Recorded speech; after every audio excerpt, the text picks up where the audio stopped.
Nickerson. She's there to say hello to everybody. And I'll give her no time at all before we go into 35 questions because I want everybody to get to know her a little bit better. And then we'll have a lot of time to talk about the show. We'll talk about each piece along the way. We're not going to go through everyone individually. And then we're going to talk a little bit at the end about just the whys of what she does, and then a ton of time for questions. So the 35 questions is about to commence. Chrissy, are you ready? I am ready, Cheryl Baxter. Hit me. Okay. So we're keeping this quick and we're keeping it honest. That's all I got to say. Okay. Truth. Have you ever been completely satisfied with a piece that you've created? Probably. That's not an answer. I'm sure it happened at least. Let's hope at least 10 times. Okay, at least 10 times? Okay. What's the first thing you look at closely when you walk into someone's house? I really hope that they vacuumed and swept. What color on your palette right now takes the longest to dry? I've got some really nice yellows and red. I switched over to keto, or what is it called? Keto, some type of new paint. It's pretty nice stuff. Can you name the color of red that is on your dog's tail at this point? Alizarin crimson. Permanent. If you could choose where to live, ocean or mountain? Ocean. If you were a boat, what kind of boat would you be? A boat that I don't need gas to run. No, rowing. What kind of boat? Arnold, if you were a boat, what kind of boat would you be? I wouldn't be a boat. He was just talking about how much he wishes he could fly and how he wouldn't have to use jet fuel anymore. The world is so detailed. I wish I could fly around and look at everything without having to use nasty planes. Okay. So you would be a glider, which is even better than any plane I know. Okay, that's good. What's one bad habit that you wish you could give up? Videoing? Biting my nails. Oh, do you bite your nails? I do, and it comes in waves. Like I'll bite my nails for like a couple of weeks, and then I'll get a hold of myself and I'll stop. I had no idea. What is the single most important thing that you learned in painting school in Italy? Don't mix Damar varnish into your personal medium. Oh dear, what happens? Cracking, and it's just not designed for that. Also, they say, if you have the time to paint, don't glaze. That sounds like an Italian thing to say, actually. Where in the world did you feel the happiest? Seaforth, Nova Scotia. Right here with me. Seaforth, Nova Scotia. Oh, and with my son. Good answer, I say. That was my answer. What was the last in-person art show you went to? Pascal Loulette's Something in the Way. That's actually true, yeah. Which artist's compliment of your work were you most excited about? So this is the one question that Cheryl gave me a heads up on, and I can't answer that question. I've got tons of quotes of my friend artists that have stuck with me my whole life. But what I'm going to say is, I remember bringing home a painting I did, probably 24 by 36 on paper, a self-portrait in kindergarten. And it was all rolled up and crinkled and taped up. And my mom unrolled it slowly and was like, "This is wonderful." And then she opened up the dishwasher and slowly would steamed the painting and flattened it out and fixed it up and pressed it. And then she got it framed. And I remember being this little girl being like, wow, I made something of worth. My mom's proud of me. So that was really great.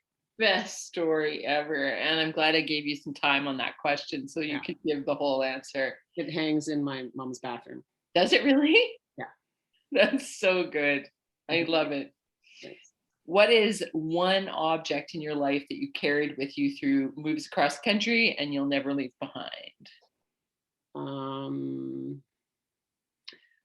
Well, I have my palette. A girlfriend made it for me in Seaforth. She worked at a plastic factory and she made it specifically to suit this metal tray, this metal table, like this Yeah. metal Is hospital it the table. gargantuan heavy thing? Yeah, I'm gonna keep that until it breaks. And I don't usually take it around that much. So probably will be with me for life, I think. That's again, I've carried that thing though, and I would not carry that with me everywhere. It's horrible. You can't really carry it around. Well, whose creative advice do you most value? And you don't have to say me. Whose advice do I most value in the art Yeah, world or in general? No, whose creative advice? Who's artistic? Oh, creative advice. Uh-huh. Well, Susan Fennell, I didn't enjoy her as a person or my relationship with her, but she used to say, she even tried to get me to drop her class. It was a figure painting class. Anyway, she used to say, when you take a painting to hell and bring it back, you really know you're painting. So if you're really working and moving that wet paint around and you're really on the brink of just quitting it because it's so challenging, once you pull that through and start finding that understanding, and you really know you're painting, right? You're really painting. That is absolutely gorgeous, because that advice will stay with me now forever. That's brilliant. That's good advice for the So. creative process. I think it leads perfectly into the next question, but no, it doesn't. What is the most scary moment that you've ever had in the outdoors? This is the second question Cheryl shared with me, and I could list ridiculous things that would make my mom upset. So, and Woody currently, is here. Just so you know, Woody is here to tell us. Woody and Grace. Hi. Hi, Woody and Grace. What worries me and frightens me the most, for example, this winter, I didn't put the boys in racing, and Arnold is skiing on $40 special from the Victory thrift store, and they're suiting him just fine. But both boys still want to do the men's downhill, approaching 70 kilometers an hour. And it just really worries me. It really freaks me out. I'm not freaked out because of course I can go faster and stop and everything, but it just worries me. It worries me. What have you done? What have you done in the outdoors that pushed you beyond? You told me one story recently and I was like, wow, I've not heard her ever express that. Was it a bear story? It wasn't a bear story. It was actually a backcountry Revelstoke story where I was like, what? You had a moment of fear, and I've never heard you fear anything. Once I sat down on a cliff, and once I sat down, I was like, oh no, how am I gonna stand up? And everyone else like skied away, and then I was like, Yep, and that's all. You don't need to go any further. These are fast questions. Yeah. I love this question because Arnold's right beside you. How would your oldest son describe you? So you have to describe it first, and Arnold can tell you if you're right. Okay, I think I'm bossy. I'm you know, I don't give him any screen time, so I'm dominant. He thinks he can't please me on the violin, but he does. Aww. I guess I'm just the fun police. That is, you are that. I got to tell you, there's some great comments, and Woody and Grace are there, and he wants to he wants to hear the buck knife. It's her buck knife story and the baby bear. So I know Woody knows these moments better than anybody, but I won't make you tell these stories. Arnold, did she describe it right? How would you describe your mom? Other than the violin and the screens, she's a wonderful, loving mom. Oh, so good. Good answer. I got to tell you, since Arnold was 2, I've been in love with this kid. He is the best. Okay. What is your current favorite piece of clothing? My painting clothes. I have been wearing this to art openings since since a long many years. I probably owned the shirt like 10 years. Yeah. Well, and I've seen it. for sure. What's the longest amount of time you've spent on a painting? Probably 3 months. Yeah, that's hard. What is, apart from art, the greatest passion in your life right now? Passion. What is my passion? Yeah, other than art. Oh, you know what? I'm becoming a happier person in life, and I'm doing great at that. But one thing I like to tell myself is curiosity over passion. I don't have to be so passionate about everything. What am I curious about today? Again, I'm going to take that advice for the long haul. Curiosity over passion right now. I love that answer. I want to ask you, what's the best piece of advice you received ever? Besides, take it to hell. Who said? Well, you know what? I was raised on finish what you started, right? Oh, yeah. And after divorce, my parents started saying, follow your heart. So did they do it to make you feel better? Well, parents do things for many different reasons, but I think that's lovely. You know, there's a balance there. Yeah. Right. But you know what? Finish what you started has a lot that's pretty hard to keep up with. Well, it's all, or you could say, make it count. Make it count's better. It gives you something to aim for. Yeah, that's your earliest memory as a child. Would be on Fire Lane 6 of like potholes on the road, or jumping down those stairs, or were you in the back of a car in the potholes, or were you jumping in the hamster? I don't know. Niagara on the Lake. Niagara on the Lake. Or hamster off the Niagara on the Lake. I need the origins of your kids' names. Arnold, Arnold's name is, he's the fifth, Arnold Keck, the fifth, after his father's father. The men in the Keck family name all their firstborn sons Arnold. Yeah. Niels's big brother is named Arnold, Alfie, but he has a firstborn daughter and never named anyone Arnold. So we took it up. And his great grandfather served in World War II, and his name was Arno. And then to follow with Arnold, we named Solomon. The first name on the Nickerson family tree hanging on the cottage in the little blue bedroom there. Yeah. Says Solomon, 18 something. And then I also discovered that way back in Grandma Doris's family tree, there's also a Solomon from the 1800s. And I tried to research these men. I know that they were married, but I know nothing of them. I don't know if they were good men, the Solomons, but it's a great name. And I'm proud to keep the family names going. That's why I wanted to ask you about the kids' names. I know they came from some long history. There was some recent history that was discovered that their dad's grandpa was a professional wrestler. Yeah, he was called the Russian Crusher. I think he lived in Ontario. I don't know if Niels is on the line here, or Linda Keck would know this probably. Linda's here. Linda could answer that question, but Niels actually looks just like him. And Solomon actually has a lot of the Russian Crusher's attributes as well, which is incredible.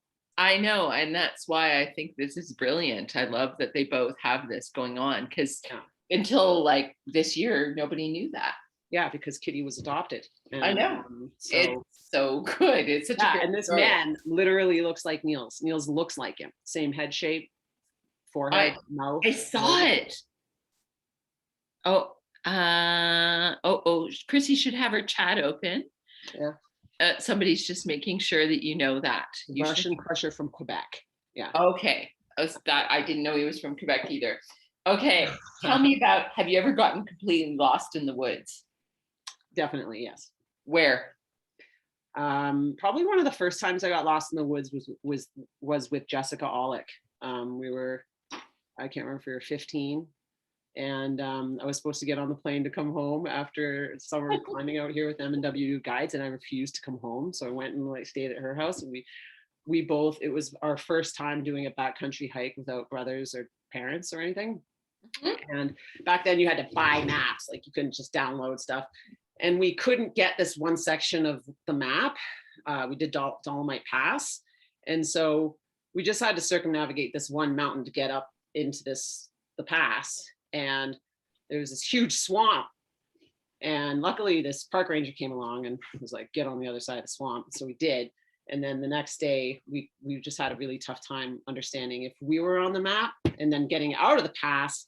We ended up climbing the wrong side, had to climb right back down in the valley, go all the way up the other side, get out. Oh, I don't think anyone cried, but there was no crying, really? No, there wasn't crying, but there was tension. I'm sure there was. There's a moment where you're not sure you're ever going to make it. Yeah. Well, tell me about a normal Saturday night in the Nickerson household. The Nickerson, our house. Well, I get two completely different kinds of Saturday nights. Sometimes I get big free Saturday nights, during which I spend with Erica Stefan or my beau. Right. And we would have fire pits or something. If I have my boys, we usually have a movie night and eat popcorn. Sometimes we do game nights. Not video games. Yeah, not video games. No board games. Yeah. Okay, board games. Better. Way, way better. If you weren't an artist, what would you be doing for a profession? I would like to be a highway planner. So I would like to plan like on ramps and off ramps. Really? So the environmental planning degree, that's or you know, own a sustainable forestry operation. Mom, forests help us have oxygen, kill the forest. That's why I would do it sustainably and like get myself an ox and, you know, a couple of workers and beautiful. Cool. Who encouraged you to be musical, and why do you play? My mother. She spearheaded that with everybody. What did she play? Did she play? You know, it's a lot of singing with the church. She kind of played the piano, but I don't think she actually did. But we had a piano, and she would tune our violins and cellos and stuff on the piano. So what do you play? Knows the answer. Woody knows the answer. What instruments do you play? Me? Yeah. I play violin. Well, I can play the violin. I don't actively go around playing the violin. I used to play the cello a little bit. It was Woody's. Woody plays cello, but I played cello for a semester in school. Oh, I grew up playing double bass when I quit violin, so I can play some double bass. Well, that's Grace has come in. Woody and Grace are saying double bass and the violin for sure. Yeah, I forgot about the double bass. It's true. I was in the Niagara Youth Orchestra. There, I knew the musicians ran through you because Arnold plays so well. Yeah. What's the last thing you purchased? I tried to buy a lilac bush today, but I couldn't bring myself to do it. Why? Because I want a tree. Got it. Oh, I purchased the birch. Woody would be upset to know I've planted another birch in the middle of the driveway. Oh, look at Woody's face. He's like, oh no. Hans didn't approve either, but I compromised with Hans, so I moved it closer to the house. So it's fine. It's not impeding parking or anything. Tell me what your favorite breakfast is. Eggs on toast. Yeah. What time of day do you feel the best, most creative? Right now. Either right before something happens or right before I know I have to stop. Do you remember the first painting you ever made? You almost told us that story earlier, but do you remember the first painting you ever made? Well, I do remember painting that painting I was talking about, that self-portrait. Because, you know, when you're in kindergarten and everything is so perfectly set up and all the paints have their own brush and like, and the mom steamed it out. Like that is most it's just so great that somebody else takes the time to set up a painting station for you and cleans the brushes and you know, so it was just so nice. I remember always trying to stay at the station longer. You need a studio assistant badly. Someday. I am a studio assistant. Oh, I know. What tool is absolutely necessary in your work? And can you show it to us? What is absolutely necessary? The one tool that you cannot live without. It's a paintbrush. No, it is not. No, it isn't. It is my palette knife. Niels has actually put this back together for me twice. Oh no. It even has scoliosis. It's curved. It's a beautiful tool. I really appreciate this one. And you've been so aggressive with that. Oh, my second most important tool is my Beats solo headphones, because when my kids aren't home and I put those in my ears, I'm truly in my own space when I have my headphones on. the most productive, Yeah. probably inspiring time when you can just zone out. Again, I have to tell this because this is personal knowledge. You once had the most original vehicle for mountain plein air painting I'd ever seen. Yeah, that was great. Describe the backcountry wheelbarrow. Oh, I thought you were talking about my Toyota 4Runner 85. Oh, I loved your 400, but the wheelbarrow was the king. Yeah, the wheelbarrow was funny. That was when Angus got blue paint all over him. Yeah. So this is a kind of a crazy recollection of Chrissy walking along the Bow Valley Trail, the old highway, with a wheelbarrow that she would flip up when she got high up in the mountains and use as an easel. Good times. Woody saw some of that. Yeah, she would carry all of her paint stuff in the wheelbarrow, and she would hike into the backcountry, really high mountain, flip it up, and use it as an easel for the rest of her plein air time. It was a great moment. Funny.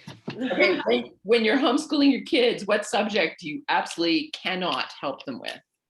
Well, I'm kind of maxed out on fractions. That's complicated. Oh yeah. I'm not. What grade? Time moving in like through that. That's grade 5. I think the fraction. It's probably going to be over soon. We'll move on to something else. We're on firsthand data, and it's so much easier. Have you ever tried any other media than painting? When I don't mean currently. In the past, when I've dated or been roommates or close with somebody who uses a different medium, I've always enjoyed playing in their wood shop or ceramic studio, or that playfulness of getting to play with someone else's medium is a lot of fun. Do you make friends easily? I think I'll never feel. Linda Keck always used to say some people have 5 friends and that's great. Other people will always have more space for more friends. I think I'm one of those people who likes to meet new people and have new friends, and a lot of my friends are different. Yeah. I keep my old friends, of course. I'm not saying no, but it's truly exactly that. You have a constant, a mix of people that I've never seen before. Yeah. Do you remember first art opening? My first art opening? Yeah. I used to show art at the wine place, like at Harvest Barn. It's weird. Did you have an opening? No, I don't think so. And then I think my first real solo show, I had shows at Alany and Owens with other students. I think my first real show was at the Tea House in Old Port. That's when that Gin and Juice band existed. And my parents were there, and Woody had just turned 19. There was a lot of draft.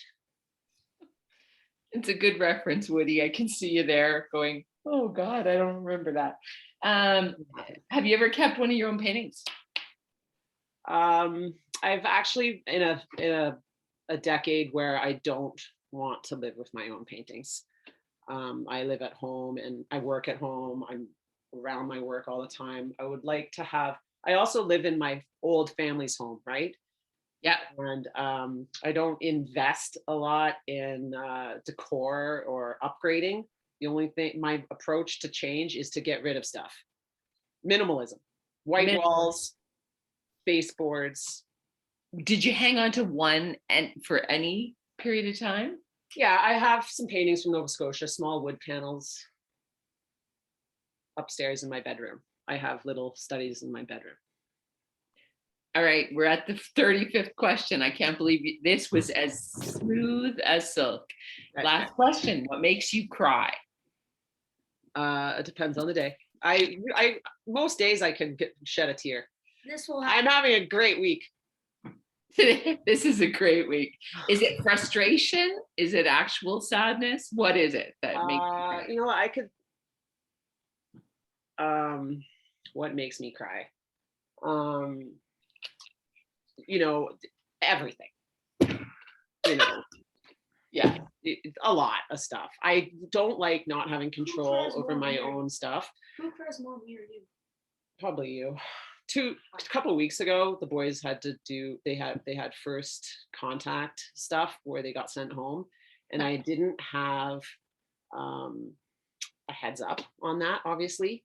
You know, Sully got pulled from school on a Sunday night, and then Arnold got sent home halfway through a Saturday morning. And I was so frustrated with that because I was in Calgary and I needed to deal with it. And then I was just so mad because I had just started these last 5 paintings, which are more painterly in my studio works. And I hadn't just started them, but I had finally just started to get turned on by them.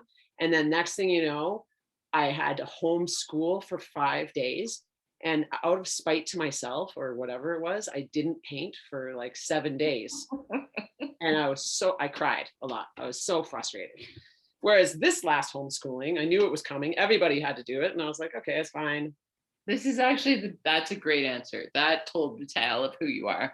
Yeah. Your mom says, just so you know, she has a lot of your earliest work on the walls at home. You know what, Woody and Grace too have been prompting all kinds of great backcountry stories. Yeah. It's great. It's good to have your family here. That's all right. We're talking about the long road. We're talking about this particular exhibition that was kind of spurred on by the idea of a residency at the Gushul Artist Residency in Blairmore, Alberta, little old Blairmore. And the Gushul Studios is actually run by the University of Lethbridge. It's an incredible, lovely facility where Chrissy's whole family could go together, and she could produce a body of work that I think really speaks to place, as does most of her work. So I've just posted her artist statement around that particular body of work, but I'm going to talk about, or ask Chrissy to talk about, why that place, why the moment, and what came out of it. What did she discover from actually being there and doing what she was doing, wandering through the foothills of deep southern Alberta? Opening, I would reference Highway 22. When I want to paint something different, when I'm spending my time in Canmore, I think Highway 22 is the easiest different thing for me that I have access to would be Highway 22. Even though but it's not a big far leap because you still have the Rockies on the west if you want to look at them. But just going down that road, it's slightly ahead of the game. So there's a little bit more green than we have here in the spring and stuff. And I started painting Highway 22 a few years ago. And Cheryl supported it and I liked it. And so this time around, I thought, why not just completely invest in Southern Alberta? And I love Canmore. I love the Rockies. I will always paint them. I'll always come back to Canmore and paint Canmore for the rest of my life. But yeah, it's always good to be able to invest in new places.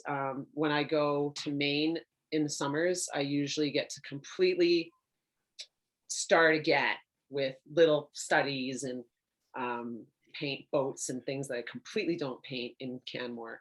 So choosing to paint the Frank Slide and the Crow's Nest Pass and Lethbridge was an opportunity to, I can't look at Minecraft right now.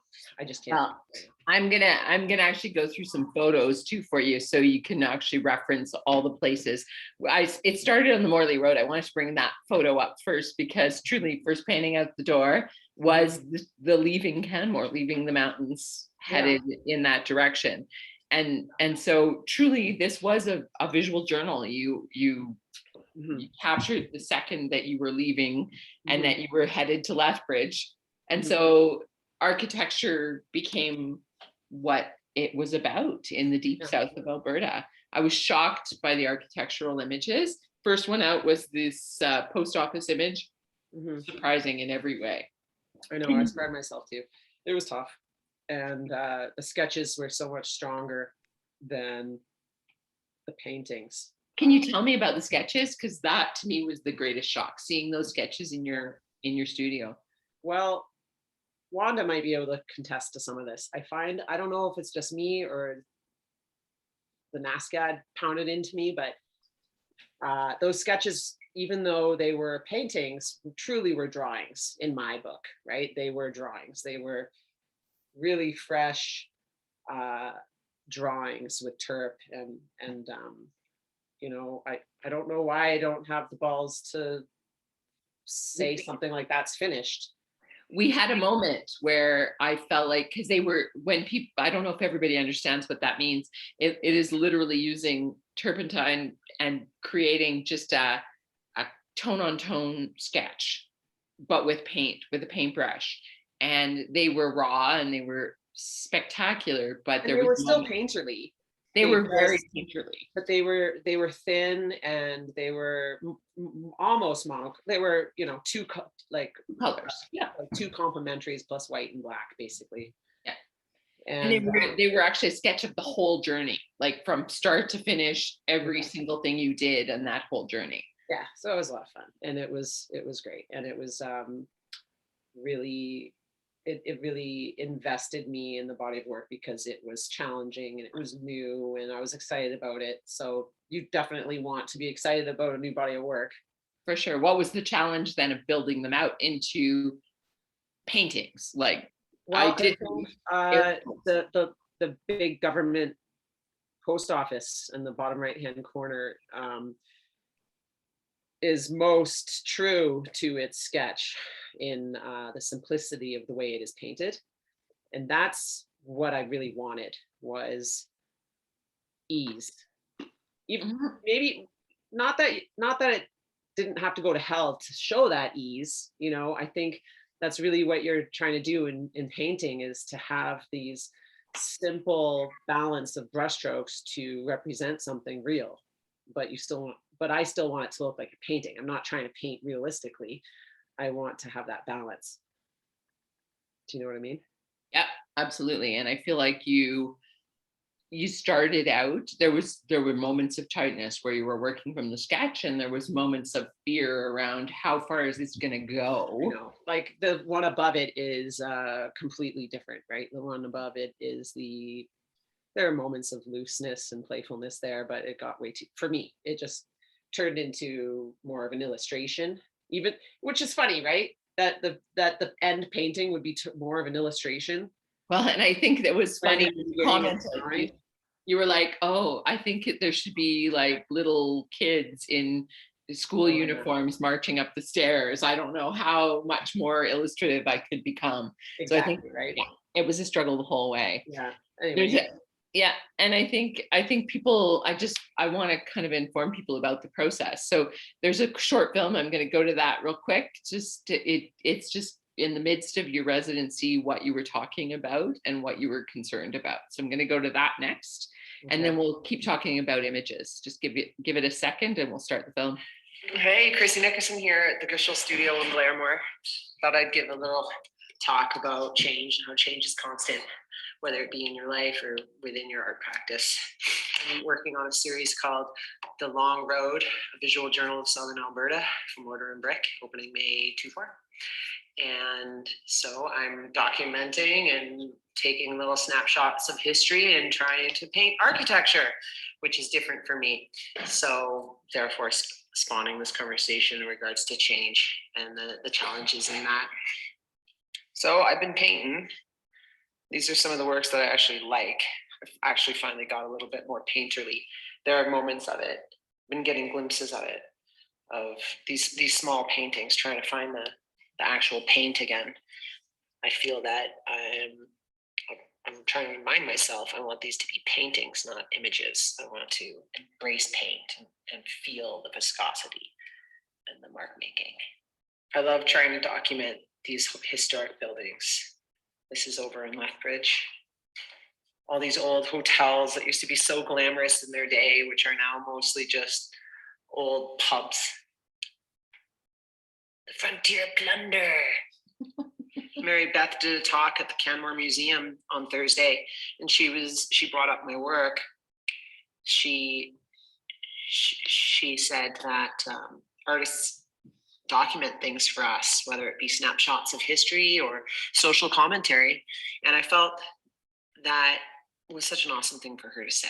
And here is a gas station, the Longview gas station down the 22X on the way to Blairmore that I've been driving past so many times. And it just got me thinking about the role of fossil fuels and change in our society. It's coming, change is coming. All right, hi. So I thought I would just read to you from my journal. I was talking to my dad today about how I feel and about the world and change, all that jazz. So yeah, I'll just read to you quick. Might be a little easier that way. Something's got to be said. Why so serious? Alison Merton says it so well. It's hard to lose a chosen war. See ya. Change is constant. Peter McCarran. Push the painting, challenge yourself, struggle, fail, learn, adapt, try again, keep going. Life is the same. Who's controlling the narrative? Who's making the choices? Am I meek? Am I just along for the ride? Am I too quiet? I think I'm somewhere in between. Sometimes the more things change, the more they don't. I guess that's the scary part. That's why we keep going to war. Why injustices of human and civil rights keep repeating, why certain groups of people keep getting marginalized or villainized. We need change. I don't want to be another broken record. The climate is changing. Let's help our children's generations help themselves. How do we do it? New policy, accountability, taxes. Where is all the planning? By who? By who? Whose power? Don't stress the change, Chris, my dad said. It'll happen. I'm along for the ride. I'm trying to take the reins. It's my mark making. It's my flow, viscosity. It's my mix, my composition. It's my life. That Hey, was Chrissy to Nickerson. me the most phenomenal statement about, I know I'm watching your face and you're like, I'm so embarrassed. Oh gosh. But you know what? It was the moment. You were there, you were completely in process. And that to me, you spoke to everything. Your dad's actually one of your most constant confidants on stuff like this. And it's great that you have that relationship. It is nice. So I'm going to start just the flow through. You went to Beauvais Lake, you did a winter camping with the kids and Beau, and there was this moment where you were starting to paint in spring, preparing for Gushul. Yeah. And then there were a lot of long roads. This piece is actually still in your studio, isn't it? Yes, it's over there. Yeah, it's wet. Was it how this piece you said was one of the pieces that you're most pleased with? Why? It's one of my 5 that I'm pleased with. That brown mark in the middle, I'm not sure what Wanda would say about it, but her and I, we don't have to get into the brown mark. I just mean that it's just so funny that there's this flat brown mark right in the middle of the ditch. And this is a big painting. It's 40 by 60, and half of it is ditch, right? And there's that big brown mark, which is flat. I don't know. It's just, and what's funny about it is I wanted to paint this composition all winter. Like I knew I wanted to paint it, and I was putting it off and putting it off. And we stopped and fed these horses, somebody else's horses. The Beau gave the boys apples, and these horses were really social, and they kept coming up, like, because we drove past here to go skiing at Castle Ski Resort, and we had to drive past here every time we wanted to leave that Bovis Provincial Park area. Yep. And you know what? It's just funny, like, just an aside. When people say, oh, you know, the painting with the horses behind the fence, I might be like, I don't know what you're talking about. But when I look at this painting, I remember all the podcasts and things that I was listening to while.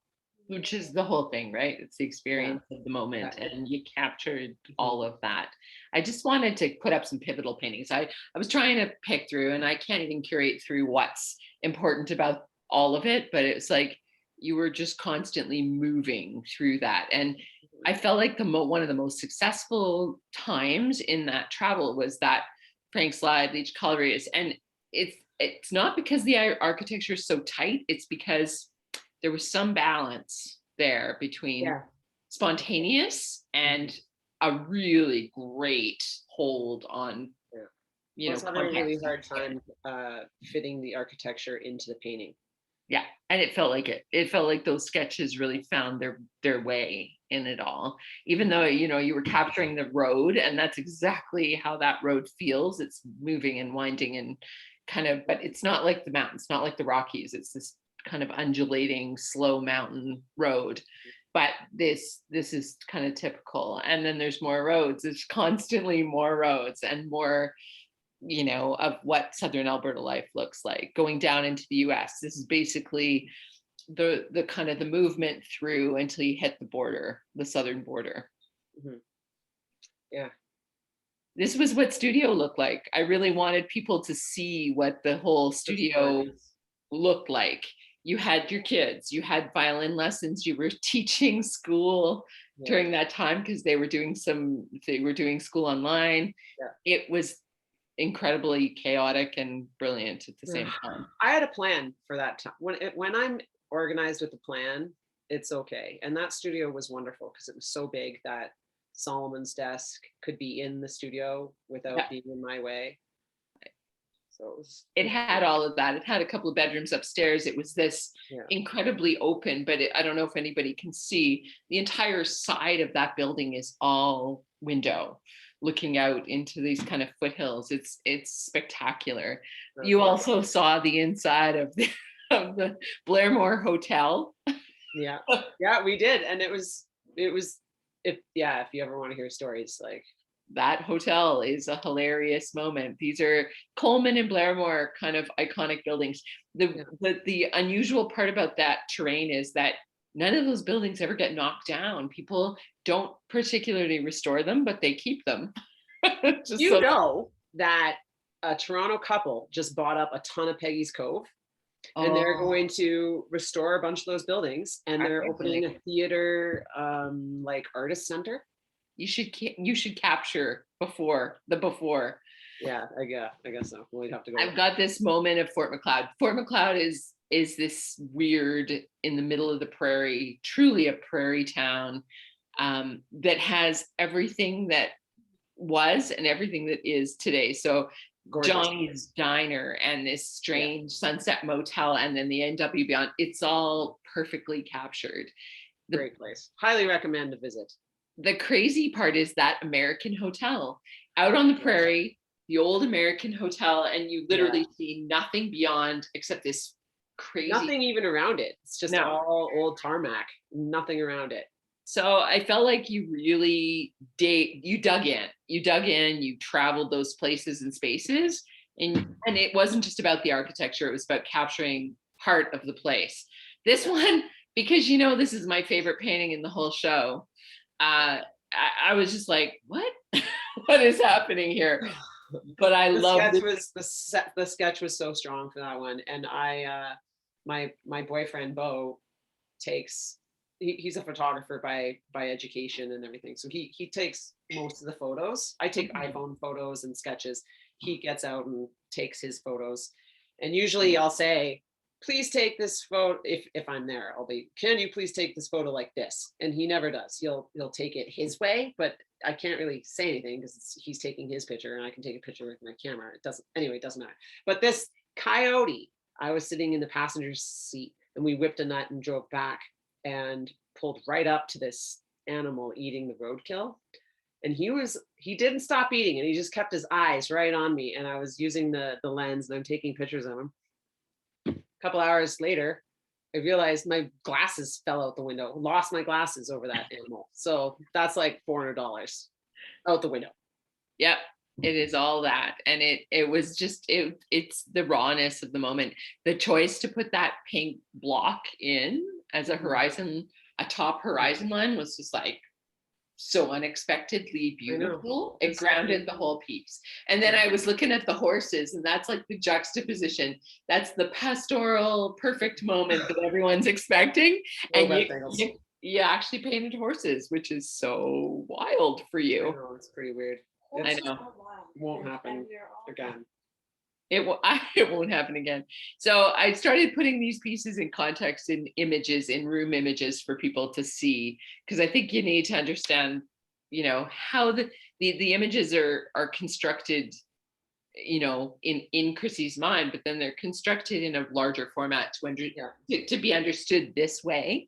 So it's really great to see them in this kind of room format, so you can understand how large they are, how impactful her way of blocking color and blocking foreground are in the big picture. And That's then yeah, and we're going on to the question part, because truly this is the most interesting bit. I always love to hear people's questions. There's been so much chat through the whole thing.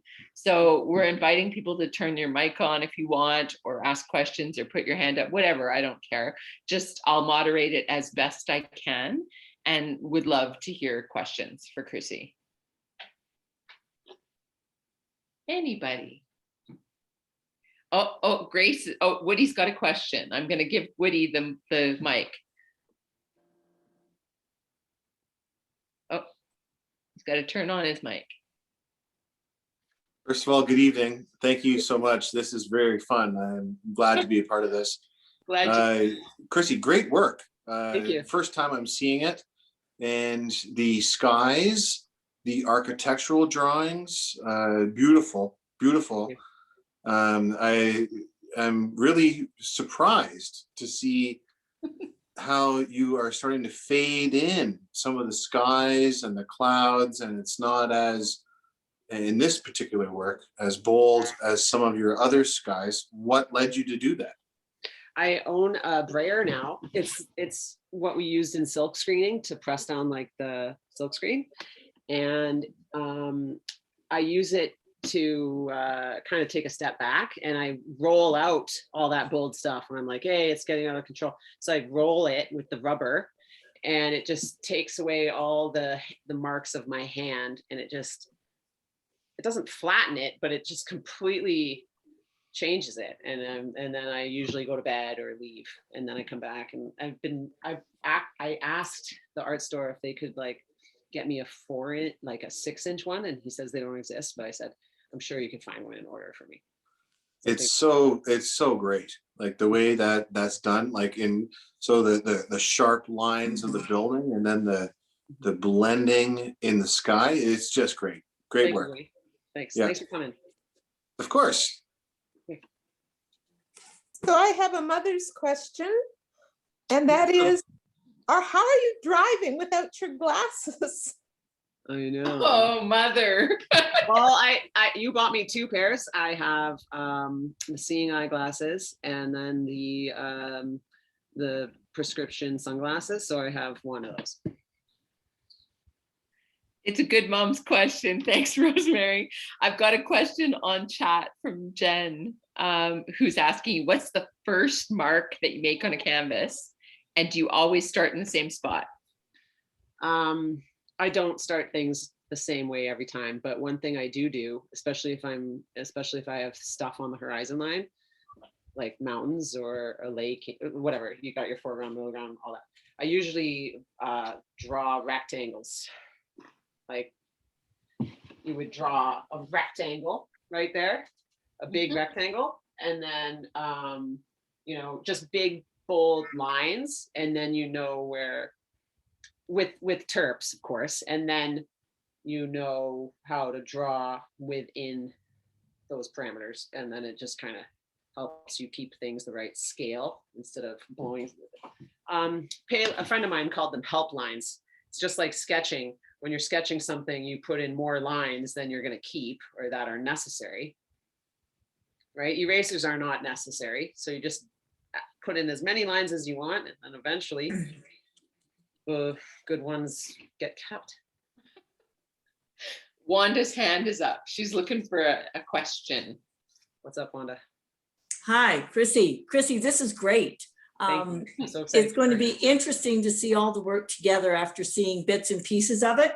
I have one question that I've always wanted to ask you, but I never have for some reason, because we get all sidetracked in, serious discussions. But so I love the fact that you actually go to the places that you paint. And that to me is like, it's got such authenticity. And what I want to ask you though is you bring these fantastic sketches back, and I'll talk about the architectural ones in a bit, but you bring these sketches back, but at what point during the process of looking at the sketch and doing your painting, do you decide that, okay, I've got to now abstract this, I've got to throw in some rectangles, and why does that occur? At what point? Well, as you know, sometimes my sketches are strong, and then I feel the need to, obviously make the painting, and then it's just always this struggle to find that balance and to finish painting, right? Right. So the cop-out answer would be the foreground, right? Yeah, but you and I have always had these discussions about that struggle, right? Between, and I guess what I'm asking you is when and why did you decide that, like, the foregrounds as they were not just quite singing it for you? So well, because they weren't finished, right? When you're painting something, you have all these the drips, this and that, and then how do you pull out, as Sophie would say, pull out the Jesus. Sorry, Mom. How do you do that? Like, where are you gonna put the glory in the painting? Yeah. So you look to more abstract kind of ways, a kind of abstract form, and this goes back to like the bridging idea, an abstract way of dealing with the landscape, the sketch, and then the idea of painting. That's what I like. I think that that's really interesting. I should have Wanda write all my artist statements from now on. Please, no. She's asking the right questions. Yeah, she is, and she always does. And that, I don't know, because obviously the sketches don't have those rectangles. Yeah, they don't. And as a landscape painter, I struggle to find individuality. I struggle to stay relevant to myself as an artist, as a painter. Well, not as an artist, as a painter. Right. And I also, as a Canadian, right, I don't want to not that I'm a painter just to pay tribute. I'm not. I'm an individual. But as a Canadian artist, it's not just all about the Group of Seven and Impressionism, right? Good.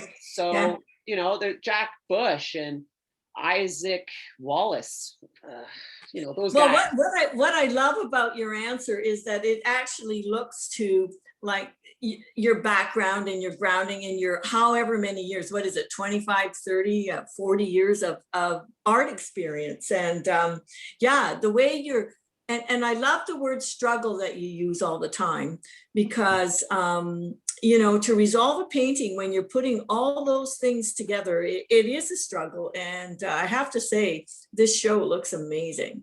Thanks, Wanda. Thank you. You're welcome. Continued critique when you come over. Well, I love your work. I'm going to actually intervene only to say that the struggle for individuality is probably one of the greatest struggles there is in artists who truly see this as a life career, as a life dedication, because that you can't possibly sustain a lifetime of doing this, repeating what anyone else is doing or repeating what you're doing yourself. So I think what Chrissy is speaking to constantly is it's great to start with an homage to Canadiana, to the Group of Seven, to whatever. It's always a point of reference, but there's so much more to remaining fresh and interesting and sustaining something that's identifiably yours, which is what she has always been able to do. So as the moment that it drifts into a place of, okay, this is a place that I've rested for a while, she's constantly moving and changing. And so architecture is a new challenge. It was a shift. Just the landscape itself was such a shift. Mm-hmm. I've got a comment, and I don't know who it's from. It just says, iPad. You paint so many things, so many expressions. Do you have a sense of where your visualization is going? From Buzz.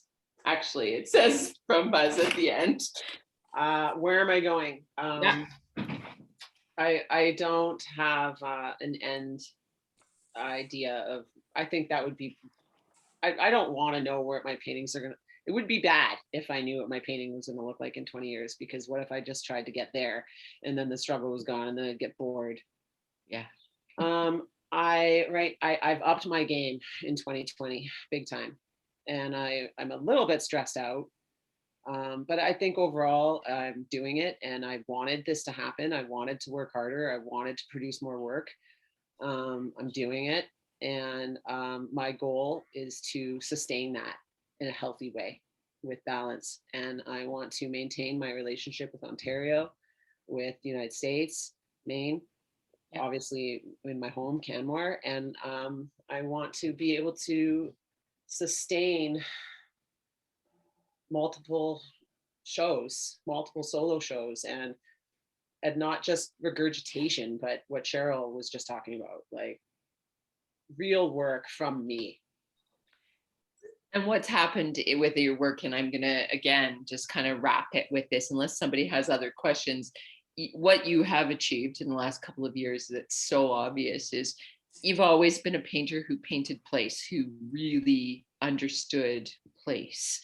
So you put yourself in that moment. And that, I think I said it at the very beginning, you are one of the most hardcore approaches I've ever seen to plein air painting. You force yourself into whatever situation you're going to capture, and you capture the essence of the moment. And what you did in the last couple of years from what was a fine practice going along was really force yourself from coast to coast. And you picked yourself up in the middle of this pandemic, and you found yourself in those places and spaces that created bodies of work about the entirety of this country and beyond. And every place you went, it was fresh. So it's a lot. It's a lot to maintain. It's a lot to sustain, but it was really amazing to see you transform it from one place to all places. Thanks, Cheryl. Well, and Any thank other, you. Yeah. Any questions? Anybody else have a question for Chrissy? Right on. I don't have a question, but it was lovely meeting you, and I thought this forum was really cool. And your son, meeting your son. Are you in the studio in Canmore? Is that where you are? Yeah, I'm in my home studio in Canmore. Oh, your own studio. Yeah. And Cheryl, I really appreciated the, of course, the slideshow, but when you showed the size of the paintings on those, walls. Great. Because don't get a sense of that, when you scroll through all the work, which was amazing. And I've traveled the 22 south across the 3 going west. And so what grabbed me in looking at all of your work today were the turbines and the electrical, the grid, the electrical grid growing across. Yeah. And you wonder, and I know you've talked about what we're leaving for the next generation, and that's a whole different conversation, of course, what that's doing to everything. But the way you captured everything there, it was so wonderful to enjoy that trip, since haven't been anywhere thanks to COVID. So it was a trip south and west for me.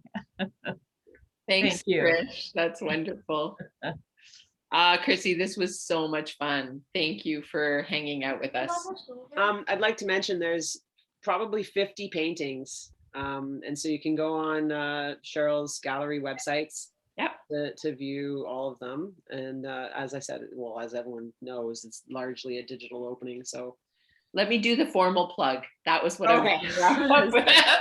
You just couldn't let me do that. No, the formal plug is simply that I hope everybody's going to see the show. The preview lounge on our website hosts the work, as Trish was talking about, in spaces. So we like to actually, on the preview lounge, it's a sign in. So you have to have the password. Password is I love art, all one word. go in there, take a look at the pieces in spaces, because it really makes a difference to your experience of the work. We're trying to give people at least 4 ways to experience this show. So first is our preview lounge. Second, we have a 3-dimensional tour of the show, which actually allows you to travel around the whole space, see all of the works, and kind of identify all of the information.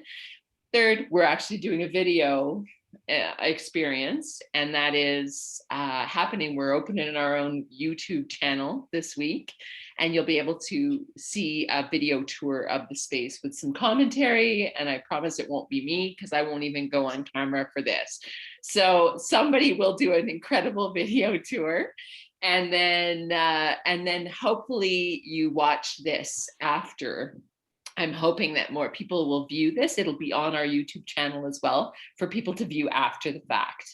This, I think everybody got to know Chrissy a little bit better from the experience. It's a lot of fun to ask some of those questions that really kind of bring you to know the artist.